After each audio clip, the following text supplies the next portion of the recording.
In about 30 days, PiTech generated nearly the same number of qualified leads that they had from an entire year of cold outreach. Not because of some hack, not because of some better sales trips, but because the offer and acquisition systems finally matched how they actually sell. And in today's video, the CEO of PiTech, Felipe Fernandes, he's going to go over exactly what changed for him, what really surprised him, and why this worked when everything else didn't. So make sure you stick around all the way to the end. Without further ado, let's get right into the video. Felipe, thanks so much for hopping on, my man, and sharing your experience of partnering with us over here at Techsuasive. Before we dive into the specifics, why don't you just tell the audience a little bit about Pi Technologies and your role over there? Sure. I'm the CEO of PiTech. We are an outsourced software development shop. Our focus has been in the healthcare space. We've been around for about 5 years, doing a lot of work in regulated industries, but mostly focused on healthcare lately. Nice. Perfect. Well, before I kind of get into the specifics of our partnership here, Felipe, I want to kind of rewind the clock a little bit and ask you in terms of like what you guys were doing before we started working together to really generate new conversations or pipeline. What was that looking like? We tried almost everything. We were doing a lot of different outbound attempts with different agencies. We did cold email a few times. We did cold calling. I hired an SDR. We hired a sales consultant to do writing scripts and buying lists, scrubbing lists, doing all of the things to try to drum up demand. And then also spending quite a bit of money on SEO for over a year, trying to get up the Google rankings. And that went out the window once everybody started using LLMs. And so then it's a matter of how do you get visibility in the LLMs? And frankly, I don't know if anybody's really cracked that nut quite yet. And so those were the opportunities that we were trying to pursue in terms of marketing channels and just not having the results that we were looking for. Yeah, and it's common thing that we hear over here as well, right? A lot of people try different things. I think what separates the people that actually continue to get results, right, when it comes to marketing is as simple as it sounds, not giving up, right? And I've talked to so many different founders and CEOs where they have a bad experience one or two times, or they try something and they're like, well, marketing just doesn't work for our company. And they just kind of just throw up their hands and, say like, this is it. When obviously you need to kind of have those, what I almost call like, you have to pay your tuition in a way, right? You have to pay your tuition on what doesn't work. So you find the thing that obviously does work for you as well. Now, why don't we kind of transition? Obviously, you've tried some different things, right? You tried SEO, cold calling, and all sorts of different outbound tactics. Why don't you just talk to the audience a little bit about what your experience has been like working with us as a team over here at Techsuasive? Yeah, I think from the beginning, it was very easy to have a conversation about what our goals were. You were very much upfront about what you're good at and whether we were a fit. And in this case, we were a fit for your services. And so the bulk of the work was done initially to try to figure out how to build an offer that will resonate with my cohort that I'm trying to target. And I felt like that process was really tight as far as understanding the opportunities that I think we had in front of us. And then y'all went back and did your magic and came back with some ideas. I liked the iterative process. To be candid, the creative that I saw is something that I question whether it would work, but you said we have experience doing this. Trust me, this is what we've seen works. And I trusted the process and was pleasantly surprised. Yeah. And I'm glad you said that because we have a lot of clients that will sometimes be like, are you sure these types of ads are doing well? And I'm like, guys, trust me. We look at the data. We've tested just about everything on the sun. Just let us test this and you'll see. Right. And so it's funny because we get a lot of those reactions that people will say like, hey, like, you sure? I'm like, yes.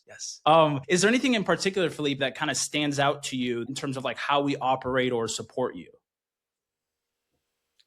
Yeah, I think the ability to jump on Slack, ask questions, give you feedback, receive feedback about the quality of the leads that are coming in, the feedback about how the meetings went, being able to share some of the things that are starting to resonate with our audience. I feel like that level of interaction and responsivity has been a really big positive for us to continue to make progress. The weekly meetings or bi-weekly meetings that we have, I think is a nice chance to look at the metrics, recalibrate, look at what needs to be adjusted to continue to have success with this. Now, we had one offer that I felt was doing well, but I realized very quickly that the number of leads that you were driving was great. The quality of those leads was not the best, not only because I think I got the offer wrong. We were targeting folks that didn't necessarily, they had an idea, that they wanted to build, solo founders with an idea, not a whole bunch of backing or self-funded folks that are bootstrapped and looking to really just build something incredible with a very limited budget. So after having some of those meetings, you all are willing to help us change or try a second offer. That second offer has just performed much better. The quality of those leads, the opportunities that we've had, the pipeline that it's driven has just been better. And I feel like that came out of the meetings that we were having. Yeah, that's so important. I always tell people it's like it's never going to be one thing that you can just hit it out of the ballpark the first time that you advertise an offer, right? It's about having those iterations in between and then looking at the data and then the feedback, right? For us, we always preach feedback, and I don't understand how, for example, we talk with other people who say like agencies will meet with them like once a month or once every other month, or kind of just go back and forth over messages. And for us, it's very important to have that feedback from the sales side. It's like, hey, what's going on? Are these calls going well, right? Like we did Felipe, where I was like, hey, like, we may want to just turn this campaign off and then go full into this campaign because it sounds like all the better leads are coming through this. And that's the iterative process that you need to go through as you're obviously building these out and building them out for scale. Okay, quick note before we continue. If you're watching this and thinking this sounds way too familiar, there's a link below to book a short strategy call with me. Anyways, back to the conversation. Now, if you could just talk a little bit more about that campaign specifically, that once we kind of, figured out the right messaging with those folks kind of coming through, how many like leads and calls would you say like you're having on a week-to-week basis with that campaign specifically? Well, I can tell you that over the past year of cold calling and cold email, we served all of the leads that came in through those campaigns, thousands of dollars spent, probably tens of thousands of dollars spent. We were able to get almost the same number of leads over that entire year with about a month's worth of effort and a tremendously lower spend on ads or just on the service in general. We're probably doing about, I'd say, 10 plus leads per week in terms of meetings. Those are probably resulting in half of those. So probably 5 to 6 meetings a week. And then it's on me, right, to figure out how do I make sure that they are fit and we are fit for them. And, the pipeline is growing as a result of that. Yeah.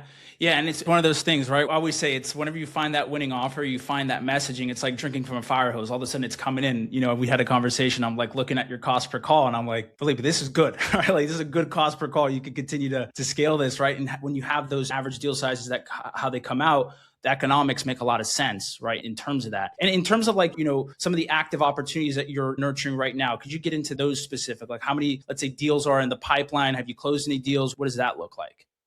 Yeah, closed one deal, again, verbal. We're still going through legal, but we have acceptance on the terms. And this is one deal within the first 2 weeks of doing work where it was taking me, several months to try to even drum up a meeting that would eventually lead to even sending out an offer. And then we've got 3 other deals that are really looking positive in the sense that I've got a proposal together. We're sending those out and just kind of waiting for some feedback from these folks. So just right away, I can see that, look, with my business, it's about getting in the door, proving yourself, and then expanding from there. So we are the value of these projects initially are small, and more than just that one deal alone, more than pays for the spend that we've done, both on the service as well as the ad spend. And as soon as we get a second deal, assuming we do a great job, which I think we will, then, that's all just the cherry on top after that, because we often establish a long-term relationship with our clients, but it starts with, can you do a good job on this one project, and then grow from there.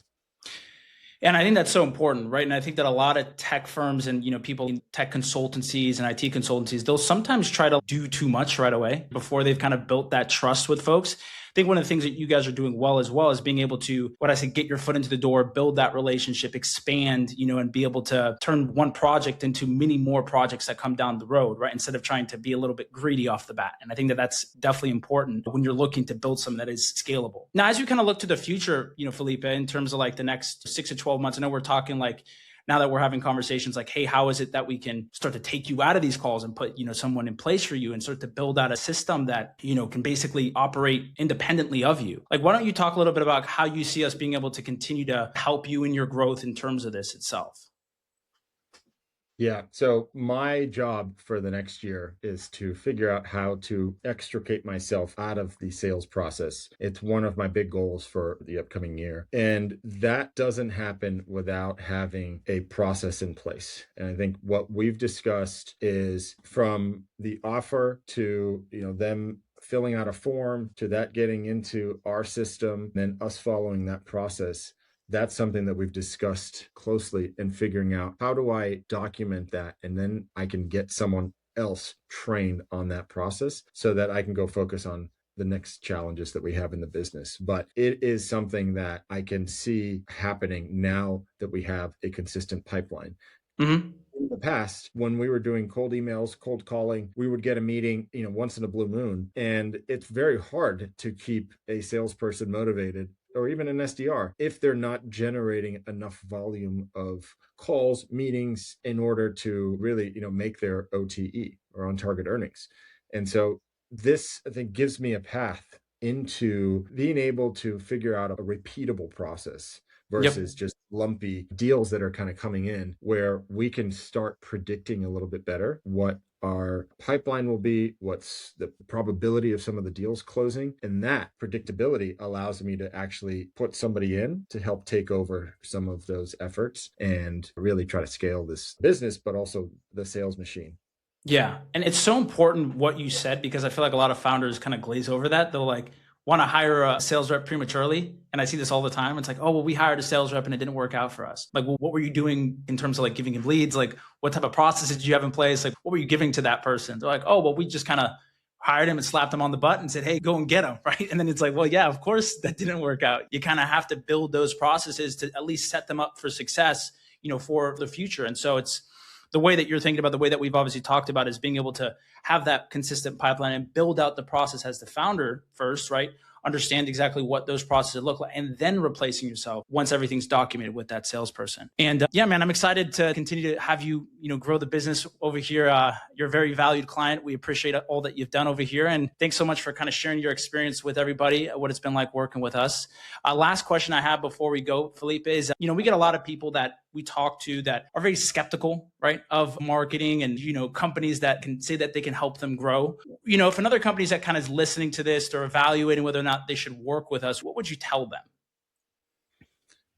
I had a misconception that for a B2B business, the only type of sales and marketing that would work would be either direct messaging or SEO for inbound or cold calling, etc. And once I saw the offer on Facebook, on Instagram, it's like, wait a minute, there's an opportunity here to really target folks that are on these platforms, but it is a B2B offer. And so taking that chance on that was something that I was skeptical of. I didn't know if it was going to work. Mm-hmm. And it has worked beyond my expectations in terms of, again, the number of leads, the pipeline, the actual contracts and deals that we've already sent out. So anybody who's skeptical of doing B2B marketing on Facebook, on Instagram, just paid ads, I would say give it a shot because it's worked for us. Awesome. Well, Felipe, thanks again, man. It's been an absolute pleasure sitting down here and talking with you. And for whoever's watching, I hope you guys have a great rest of your day and take it easy. Ciao. Cheers. So the reason this worked for PiTech isn't because they just ran ads. It worked because they stopped relying on hope, referrals, or just lumpy outbound and built something predictable. So if you're in a similar position and you want to understand what this could look like for your business, there's a link below to book a short strategy call with myself. And if not, no worries at all. My goal with these videos is always to show what real growth looks like behind the scenes. So if you did enjoy today's conversation, make sure to like, comment, and subscribe for more content. And I hope you guys have a great rest of your day. Take it easy. Ciao.